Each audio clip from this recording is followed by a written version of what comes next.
So here there are the examples. ये diagram है और उनके एग्जांपल्स और उनकी इधर क्लासिफिकेशन दे रखी है। जैसे कि प्रोटेस्टा में सबसे पहला एग्जांपल है अमीबा। अमीबा का ये ऐसा दिखता है। अमीबा इधर कॉन्ट्रैक्टाइल वॉक्यूल है, न्यूक्लियस है, ये फूड वॉक्यूल है, ये सूडोपोडिया है, ये एक्टोप्लाज्म है, ये एंडोप्लाज्म है। ठीक है। The kingdom is Protista and the taxon is Amoebozoa and the genus is Amoeba. So amoeba is the irregular shaped and the cytoplasm is divided into the outer ectoplasm and the inner endoplasm, and the posterior end is known called as the posterior end is called as ureoid. The posterior end of the amoeba is called as ureoid, and the pseudopodia, it has irregular shaped with a simple or branch pseudopodia. So amoeba done. Now the paramecia, so Euglena is also a protist from the kingdom protist, phylum Euglenozoa, and the genus is Euglena. Phylum is Euglenozoa and genus is Euglena. This is a Euglena. This is the flagella. This is the nucleus. This is the eye spot. This here is the photoreceptor, and this is the contractile vacuole, and this is the pellicle proteinaceous covering, and this is the radiating canal. So Euglena, the classification is Protista, Euglenozoa, and genus is Euglena. So Euglena has the two flagella. The one protrude out of the Euglena has the two flagella attached to the basal body. Attached to the basal body. The one protrude out of the cell which help in the locomotion. The another does not even protrude out of the cell. One flagella protrude out of the cell help in the locomotion. The another flagella does not protrude out of the cell. And the Euglena. In the absence of the light, it takes the nutrients through the osmotrophy. This is the word osmotrophy. Osmotrophy.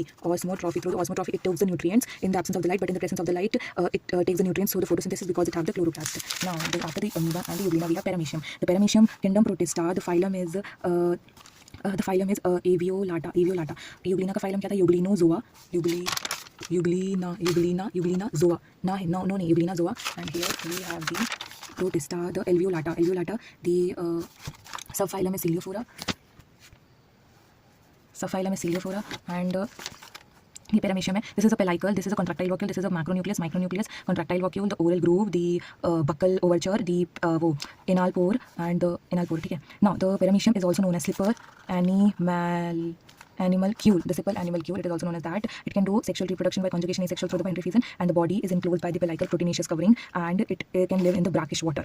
Now we have the Noctiluca. The Noctiluca has the property of the bioluminescence. It have the tentacles. It have the property of the bioluminescence, and Noctiluca is the dinoflagellate. So we will write the order as dinoflagellate. Noctiluca order. Here we write the phylum as Alveolata and the subphylum as Ciliophora, and here we will write order as the dinoflagellates. Noctiluca. The Noctiluca is holozoic nutrition, bioluminescence. Noctiluca is the dinoflagellate, and it is greener or blue-green on the color depending upon the type of the pigment present in the vacuole of the Noctiluca. Okay, this is the tentacle of the Noctiluca. This is the nucleus. This is the cytoplasmic strand, ectoplasm, endoplasm, peripheral cytoplasm. So this is the diagram of the Noctiluca. Now we have Volvox here.